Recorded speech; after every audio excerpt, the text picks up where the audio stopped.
The end of episode 8 left us with Eric finding out that Rob is a traitor, as Rob blackmailed Eric. Episode 9 quickly started off with Eric accepting and becoming a traitor. I didn't doubt that Eric would accept the blackmail to become a traitor, but I did doubt whether he would actually be good at hiding his new role. So it's no surprise that towards the end of the episode, one faithful starts to look at Eric a little differently. There was also the question of how was Rob going to truly play this out with Eric? Would Rob want to get to the end and win it with Eric? Or would Rob help to get Eric banished at the first opportunity? With Kristen winning the shield and Johnny looking like the next player up for banishment, Eric and Rob were looking to choose between Dorinda, Natalie and Steven for the next murder. Dorinda was the chosen faithful to be murdered. For someone who was the first murder in season 3, Dorinda lasted longer than I thought she would. Out of the 3, Dorinda was the best choice to make.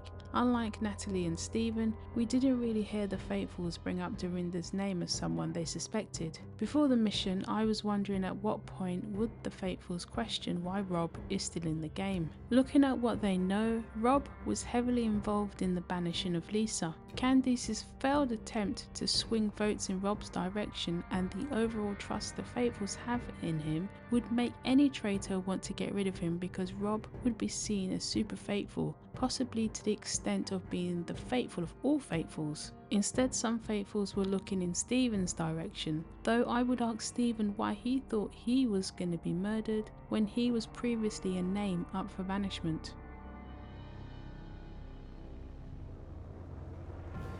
This mission required the traitors to think outside the box while the faithfuls were inside their boxes. The faithfuls needed to guess what they thought the traitors would answer to a series of questions. Everyone would need to get inside a box, and then Eric and Rob would have to get out of their boxes, agree on an answer, and then pop back into their box. When UK Season 4 did the same mission, there was a drummer walking behind the boxes, but there didn't seem to be any other noise to nullify the noises of the boxes opening. Maybe the creaky noises was just for the viewer's benefit, or maybe there was something inside the box stopping them from distinguishing where any noise was coming from. It was an interesting strategy that Eric and Rob ended up doing in regards to their answers. By opting to pick Tara's name for every round, they basically chose to sacrifice playing for money to prevent the faithfuls gaining any clues from their answers. At the 4th question, most of the players agreed to just put Tara, but Johnny and Tara didn't play along with that. This seemed like it would be something that would be used against Johnny and Tara.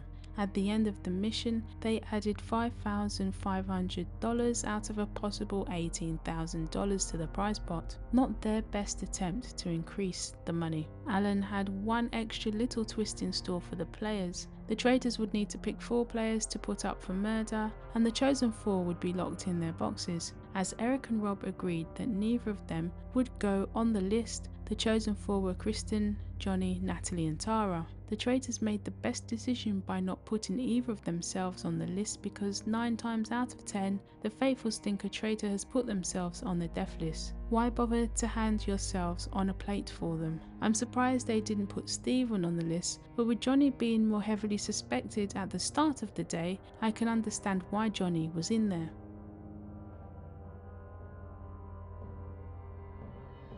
With their answers in the mission and them no longer hiding how close they are, Johnny and Tara decided to throw the facade away and tell everyone about them actually being best friends. I thought them hiding the true extent of their friendship would count against them, and it was looking that way. What I didn't understand from the other faithfuls' point of view was that if Johnny and Tara were both traitors, why did they think they would be so brazen enough to start flaunting their alliance? Surely Johnny and Tara would still want to keep it quiet if one had recruited or blackmailed the other. I had so many questions about how the faithfuls were thinking at this point, and those questions didn't paint the faithfuls in a good light. No one questioned why Steven would think he was the one to be murdered despite being suspected and voted for at a previous roundtable. Steven wasn't put on the death list, so that would give some clue as to maybe the traitors don't exactly want Steven dead because he'll probably be banished. In Rob's penultimate opportunity to use the dagger, he didn't use it. Natalie told Rob to let everyone know he has the dagger because she's the only one from the dagger group up for murder. I wasn't sure why Natalie wanted Rob to reveal that,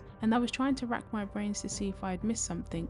Along with Natalie and Rob, there were still 2 others from the Dagger 5 in the game, though Stephen was halfway out the door. Natalie said it didn't feel right voting for either Johnny or Tara, but she was fine with voting for Tara the previous roundtable. What changed other than this strong feeling? It was Stephen. It was very clear this was going to be between Johnny and Stephen, but I was surprised Johnny was able to survive. Going by the conversations before the mission, it looked like Johnny was odds on for banishment, but it was Stephen that ended up being banished. I don't think both Eric and Rob should have jumped on the Stephen train. I think they should have split their votes. That way it might be easier to push a narrative about a different suspect. When Rob chose Eric to blackmail, there was a strong part of me that was convinced Eric would be found out quickly. I just didn't think he had it in him to switch roles effortlessly. It was noticeable to Kristen very quickly. She doesn't trust him. Eric not giving an opinion and looking more to the room being cited as to why. Kristen told Mark and Rob that if she's murdered,